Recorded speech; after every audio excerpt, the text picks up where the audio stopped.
I'm George Bertelstein. This is Georgia Bertelstein. We're here to discuss this book, A Clear and Simple Prayer, and it's available on Amazon.com. Please run right out and get yourself a copy. It's a great book. And today we're going to discuss one of the teachings from the book, which Georgia will now read. Hi. No mistakes were made. No errors have occurred. This is your own amazing life presented to you daily, with all the love there is, until there is no more time.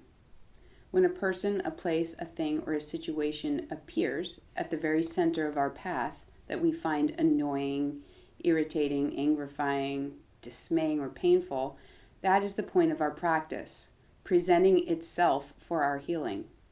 Walking right through that fire in the best way that we are able will take us to exactly where we need to be next.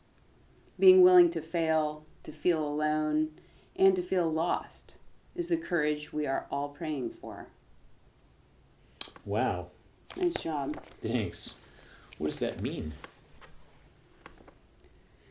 Yeah, I think the unproblemifying of our hard feelings, and it's really seminal teaching from the medicine in our lives, is that if we find our hard feelings to be evidence that something is wrong and evidence that we're not connected or there is no God or there is no help, then we feel despair.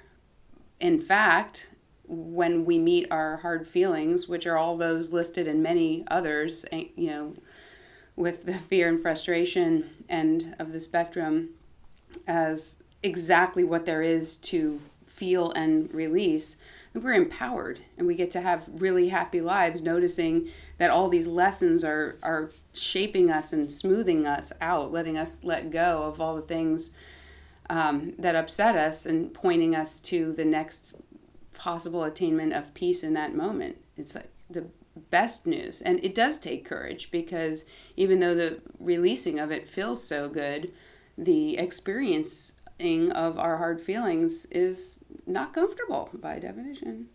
Yeah, it's interesting also because it kind of changes the dynamic from there being a cause and effect. In other words, my husband is annoying me right now, and it's because fill in the blank, instead of seeing that as like proof of something. What it shows you is it's like, okay, I'm going to have these feelings and then I'm going to move forward. And the forward is going to look like I don't know what. But it isn't as though fate caused your husband to be annoying. It's like there's no fate involved here. It's opportunity. So the opportunity is, do you want to heal through this moment into the next moment, which creates relationship. Like that's what relationship is constantly healing into the next moment and the next moment and the next moment.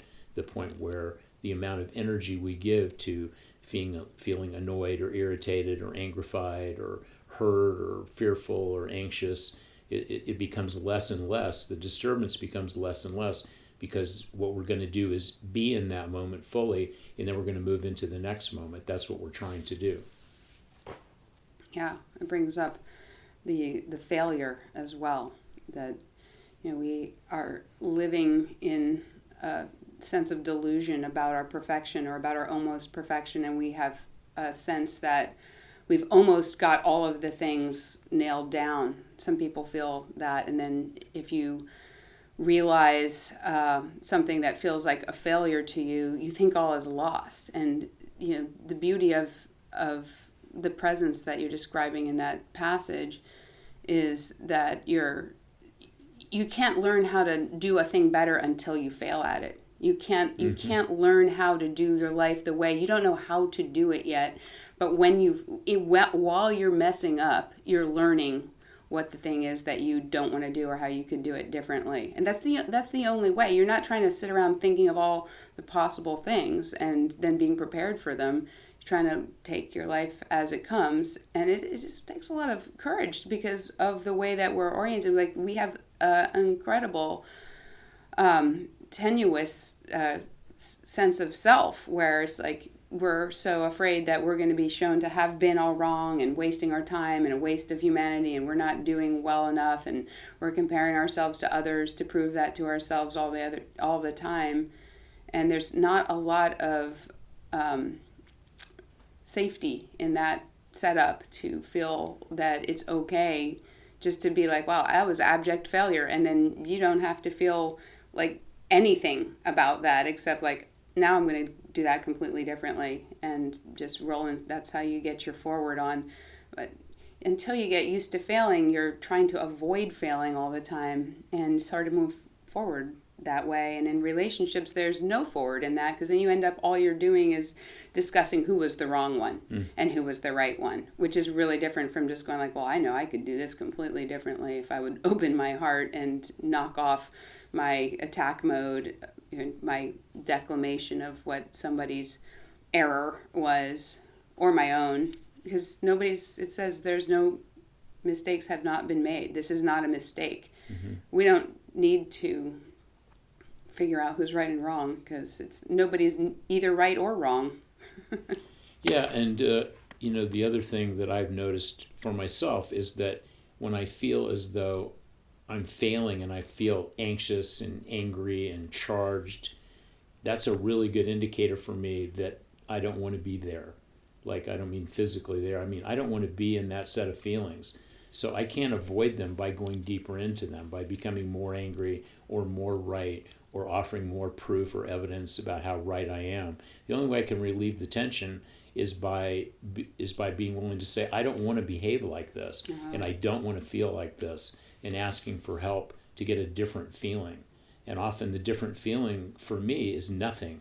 Like, it's just emptiness. Instead of like all this charged up emotion that I was having, I will literally feel nothing, and it's a gift. And then I can just fill that space up with whatever I want, which is usually, I'm sorry, I really don't want to be talking this way, or, this isn't even anything.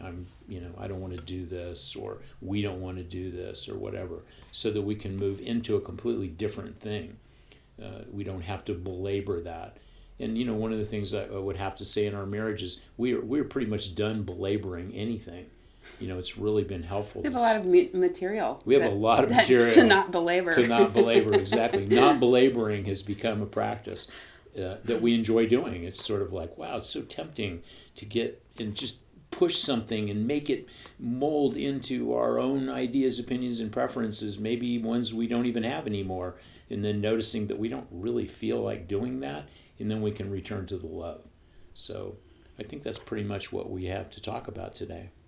I want to add one more point that came up, and it bears a lot of relevance to this. There's a conversation in our community about agency and sovereignty, and the feeling that you're attracting your life to yourself, which is 100% true. But to avoid the downside, the negative, because all we're trying to do is take the boot off our neck, and then if we're using every incidence of difficult feeling to put the boot back on our neck and to somehow tell ourselves that we've done this and we're supposed to take more responsibility for not having hard feelings, and a hard feeling is upon you, and you can't deny that you're having the hard feeling, and you're trying to do it in a good way, but you're simultaneously going like, I'm supposed to be able to attract a good feeling to myself. And this is just micromanaging. That's all. It's just holding it with too fine a point to something that's like, you're in more of a wider swath than that. And the moments of a hard feeling, you're not trying to globalize them so that you feel them for 6 months, but you're not going to avoid having to experience some of them for, some part of a day or a week perhaps, or whatever the rate is. And there's not a lot to be gained by feeling like you have to be on your state of feeling every single second. You have to allow a little bit more, softer view of it than that. Allow for yourself to have made the prayer.